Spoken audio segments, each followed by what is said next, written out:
Hello అండి, అందరికీ నమస్తే. ఈరోజు ఒక మంచి రెసిపీ, అదే mutton fry dum biryani normal రైస్తో చేశాను.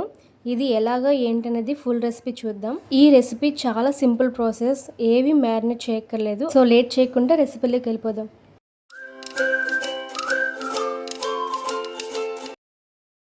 ఫస్ట్ మనం ఆనియన్స్ కట్ చేసుకోవాలి. ఈ సైజ్ ఆనియన్స్ 3 ఉంటే సరిపోతుంది.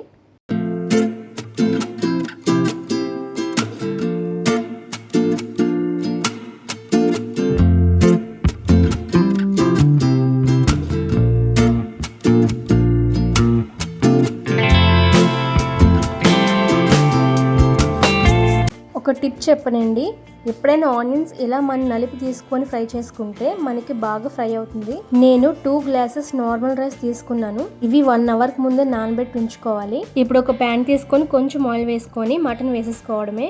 మటన్ ముందుగా మ్యారినేట్ చేసుకోవాల్సిన అవసరం ఉండదు. అప్పటికప్పుడు ఫ్రెష్గా నూరుకున్న అల్లం వెల్లుల్లి పేస్ట్ 1 స్పూన్, కొంచెం పసుపు, కొంచెం సాల్ట్ వేసుకొని మనం బాగా ఫ్రై చేసుకోవాలి.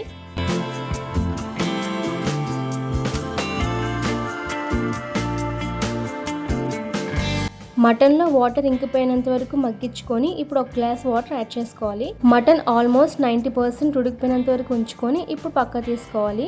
లాస్ట్లో ఇంకొంచెం వాటర్ మిగిలి ఉంటుంది కదండి, ఇది ఒక గిన్నెలో ట్రాన్స్ఫర్ చేసుకొని పక్కన పెట్టుకోండి. ఈ వాటర్ వేసుకొని చేసుకుంటేనే మనకి టేస్ట్ బాగా వస్తుంది. చూసారా, మటన్ ఆల్మోస్ట్ ఉడికిపోయింది.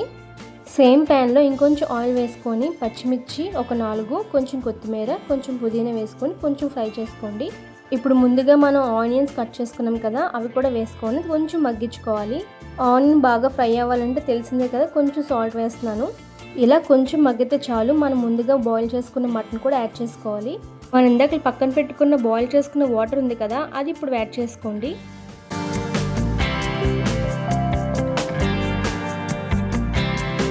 అది కొంచెం దగ్గరికి అయిపోయిన తర్వాత 1 స్పూన్ వరకు కారం, 1 spoon garam masala, 1 spoon mutton masala, 1 spoon tikka masala, ఇవన్నీ యాడ్ చేసుకోవాలి. కారం ఇంకొంచెం కావాలంటే యాడ్ చేసుకోండి. కొంచెం వాటర్ వేసుకొని ఉడికించుకోవాలి. మనం దమ్ చేసినప్పుడు మటన్ ఏం కుక్ అవ్వదు, సో మొత్తం అంతా ఇక్కడే ఉడికించుకోవాలి. బిర్యానీకి రైస్ రెడీ చేసుకుందాం. మీరు బిర్యానీకి రైస్ ఇప్పుడు రెడీ చేసుకున్న ఒక పెద్ద బాండీలో బాయిల్ చేసుకోండి. మనకి రైస్ పొడి పొడిలాడుతుంది.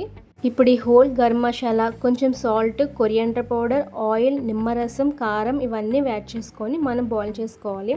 నిమ్మరసం వేయడం వల్ల ఏంటంటే మనకి పొడి పొడి ఆడుతూ బాగా వస్తుంది రైస్. మనం నార్మల్ రైస్తో చేస్తాం కదా, సో కొంచెం గట్టిగా ఉన్నప్పుడు తీసుకోవాలి. బాస్మతి రైస్ అయితే 50% ఉడికితే సరిపోతుంది. అదే నార్మల్ రైస్ అయితే 70 to 80% ఉడకాలి. ఇప్పుడు మీరు బిర్యానీ ఏ గిన్నెలో చేయాలనుకుంటున్నారో అందులో ఒక 4-5 పచ్చిమిర్చి, కొత్తిమీర, పుదీనా, ఫ్రెష్గా ఉన్న పెరుగు ఒక 2-3 స్పూన్స్ వేసుకుంటున్నాను. కారం, salt, garam masala, coriander powder, mutton masala, fried onions, కొంచెం ఆయిల్, నిమ్మరసం ఇవన్నీ యాడ్ చేసుకొని ఒక చిన్న గ్లాస్తో వాటర్ కూడా వేసుకోండి. ఇక్కడ నేను చూపించలేదు. ఇవన్నీ బాగా మిక్స్ చేసి ఇలా పైన అత్తుకోవాలి. మనకి ఈవెన్గా స్ప్రెడ్ అవుతుంది. సాల్ట్ ఇవన్నీ సరిపోయింది, ఇప్పుడే చూసుకోండి. నేను ఇందాకలా చెప్పడం మర్చిపోయాను, రైస్లో కూడా సాల్ట్ వేసుకోవాలి. సాల్ట్ వేసుకొని బాయిల్ చేసుకోవాలి. సో మొత్తం ఈవెన్గా స్ప్రెడ్ చేసుకొని మనం మటన్ కర్రీ రెడీ అయిపోయింది కదా, అది పైన ఇలా వేసుకోవడమే.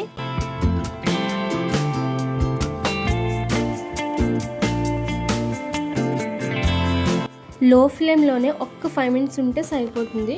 అంతేనండి, బిర్యానీ పర్ఫెక్ట్గా దమ్ అయింది కదా. మా వారికి జనరల్గా మటన్ ఇష్టం ఉండదు, బట్ ఈ బిర్యానీ చేసి పెడితే బయట తిన్నట్టు బాగా అనిపించిందంట. చాలా టేస్టీగా వచ్చిందండి, కలర్ఫుల్గా. నేను ఇందులో కలర్స్ కూడా ఏమి యాడ్ చేయలేదు. మటన్ కూడా బాగా సాఫ్ట్గా కుక్ అయింది. రైస్ కూడా పర్ఫెక్ట్గా పొడి పొడిలాడుతూ బాగా వచ్చింది. ఈ రెసిపీ నచ్చితే ఒకసారి ఇంట్లో ట్రై చేయండి. ఎలా ఉందో కామెంట్ చేయండి. నా ఛానల్ సబ్స్క్రైబ్ చేసుకోండి. Bye bye.